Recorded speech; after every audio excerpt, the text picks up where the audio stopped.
We often focus on the serious aspects of Padre Pio's sainthood, but today we're uncovering his witty moments and light-hearted interactions. Stay tuned to discover the lighter side of Padre Pio. Welcome to Following Padre Pio. Whether you're a returning viewer or new to our channel, we're excited to have you with us. Padre Pio, a Capuchin friar, mystic, and miracle worker, continues to inspire and intercede in powerful ways today. Join us as we share new videos and shorts 5 days a week, diving into the extraordinary life and miracles of this beloved saint. Discover how Padre Pio's legacy can touch your life and the lives of your loved ones. Subscribe now and let's embark on this spiritual journey together. And now to today's story. In a previous video, I shared some amusing moments from Padre Pio's childhood, and it seemed to me that many of you enjoyed these lesser-known stories. Well, today I have something somewhat similar.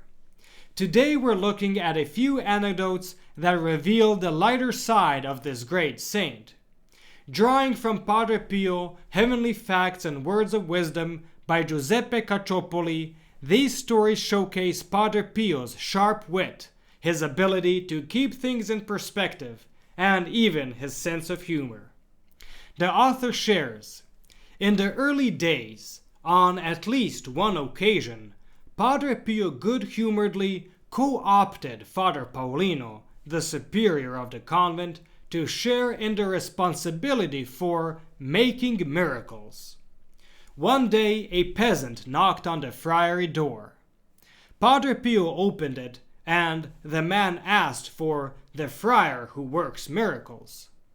But instead of letting the man know he was the one the man was looking for, Padre Pio led him to Father Paolino's room and remained outside eavesdropping.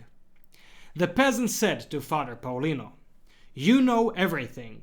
My horse has been stolen. You have to tell me who stole it." Father Paolino replied, "The proverb says, 'He who knows your habits enters and steals.'" The peasant left, but returned 8 days later with a gift of cheese for Father Paolino.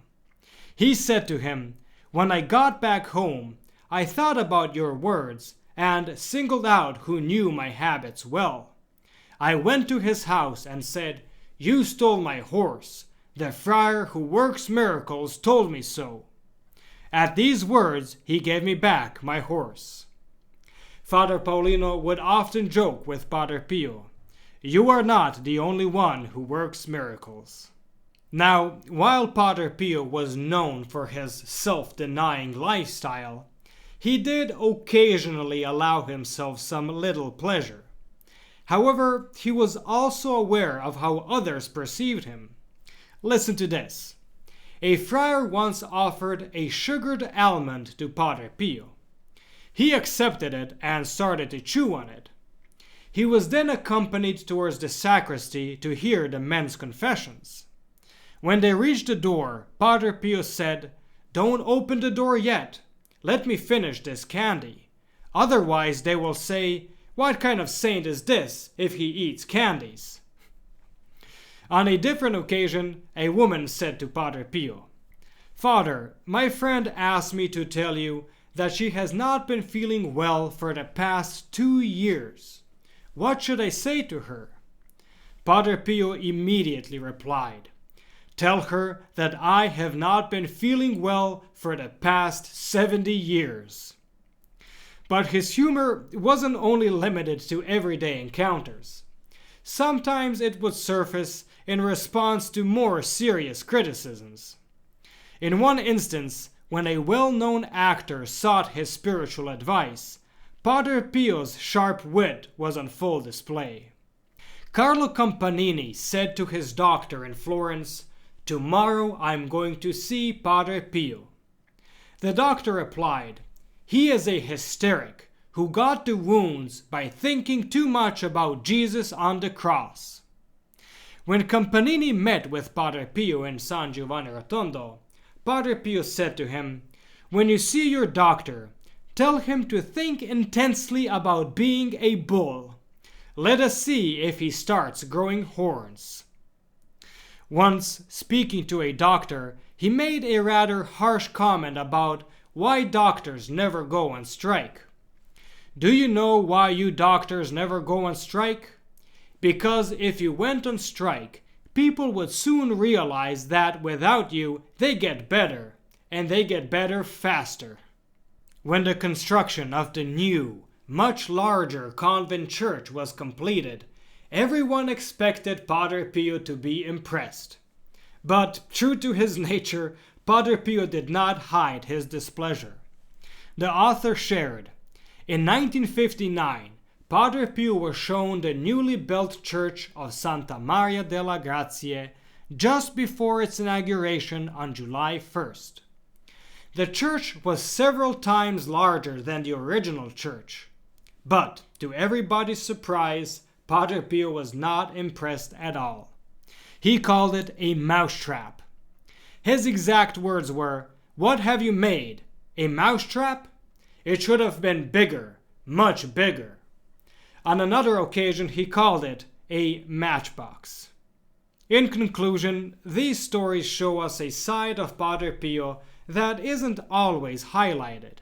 His humor and wit, alongside his deep spirituality. They remind us that while Padre Pio was a saint, he was also someone who understood the everyday struggles and joys of life. If you enjoyed these anecdotes, please let me know in the comment section below. I am sure I can find some more like these and make another video, so please let me know if you would like that. May God bless you and keep you in His care, and may Padre Pio intercede for us all. Thank you so much for watching. Your support means the world to us. If you enjoyed this video, please like it and share it with your friends. This simple action helps our channel grow and reach more people who love Padre Pio as much as you do. We have more inspiring Padre Pio stories and reflections waiting for you.